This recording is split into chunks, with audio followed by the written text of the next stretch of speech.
Allahul musta'an. Baik, di antara mereka ketika membahas masalah ini terungkap ucapan-ucapan yang kasar seperti Wahabi, orang goblok ya. Ada perkataan seperti itu ya. Ya. Ada perkataan kasar, cuma kurang ajarnya Wahabi begitu. Wahabi bilang bapak ibu Nabi dalam neraka. Ini orang-orang goblok, orang-orang tidak ngerti hadis. Ucapan yang kasar ya, tidak ngerti hadis, goblok, Wahabi ya. Kalau Imam Nawawi hidup kemudian menyatakan kedua orang tua Nabi meninggal dalam kondisi kafir bahkan di neraka, apa kira-kira dia lakukan terhadap Imam Nawawi? Dibilang goblok, tidak tahu hadis.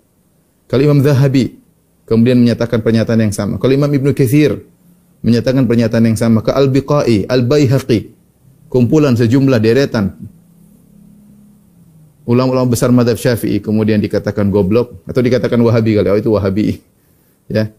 Ini saya lihat ini biasanya pernyataan orang seperti ini, orang mungkin tidak pernah belajar secara akademisi ya.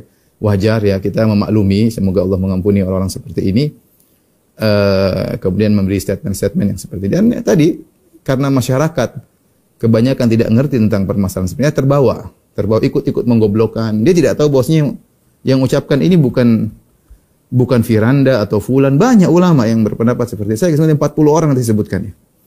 Mau dicap goblok, dicap Wahabi, tidak cinta kepada Nabi ya. Tidak cinta kepada inilah, menyakiti hati Nabi lah. Ini ulama-ulama yang kita sebut dari Ibnu Katsir, Az-Zahabi, An-Nawawi. Ini orang-orang yang cinta kepada Nabi SAW. Mereka punya syarah hadis, Imam Nawawi punya syarah Nawawi, punya buku fikih ya. Al-Biqai punya tafsir ya. Al-Baihaqi punya Sunan Al-Baihaqi dan macam-macam ya. Ulama besar ya.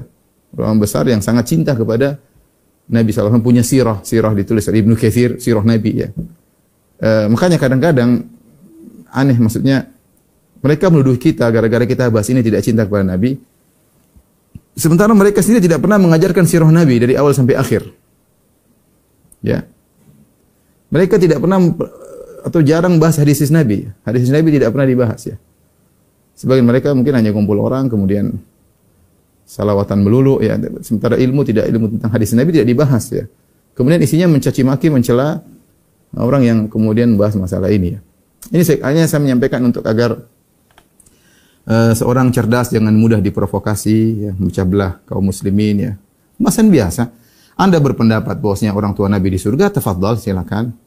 Yang lain berpendapat orang tua Nabi meninggal dalam kondisi kafir, toh banyak ulama juga dan itu mayoritas. Tidak perlu kemudian melazimkan bahwasanya kalau berpendapat orang tua Nabi SAW meninggal dalam kondisi kafir berarti menyakiti Nabi, tidak menghargai Nabi, menghina Nabi dan macam-macam kelaziman-kelaziman yang tidak lazim. Yang seandainya itu merupakan kelaziman maka kita akan menggoblok-goblokkan para ulama Syafi'iyah yang tadi saya sebutkan. Bahkan sebagian mereka tadi menuduh ini tidak tahu hadis. Dia tuduh orang tidak tahu hadis padahal yang mengucap itu para ulama hadis. Sementara ketika dia menyebutkan nama perawi salah ya. Seperti nama perawi harusnya Hammad bin Salamah, dia mengatakan Hammad bin Salamah ya. Ini secara kalau orang penuntut ilmu ngerti, ini orang enggak ngerti, enggak pernah bergaul dengan para perawi hadis sehingga salah ucap. Kemudian tidak perlulah kita menggoblok-goblokkan orang, maksud saya ya cukup ya, itu tidak benar. Hak antum mengatakan itu pendapat tidak tepat, yang benar saya itu silakan aja.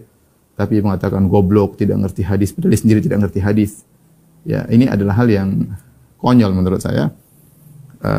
Apalagi bahasa Arabnya kemudian salah-salah ya, maksudnya tidak perlu seperti itu. Semua orang tidak luput dari kesalahan. Saya pun bisa salah bahasa Arab saya pun bisa salah menyebutkan perawi hadis, bisa saja ya, tapi tidak perlu menggoblok-goblokkan orang sementara kita sendiri ilmu kita sangat-sangat minim dan terbatas.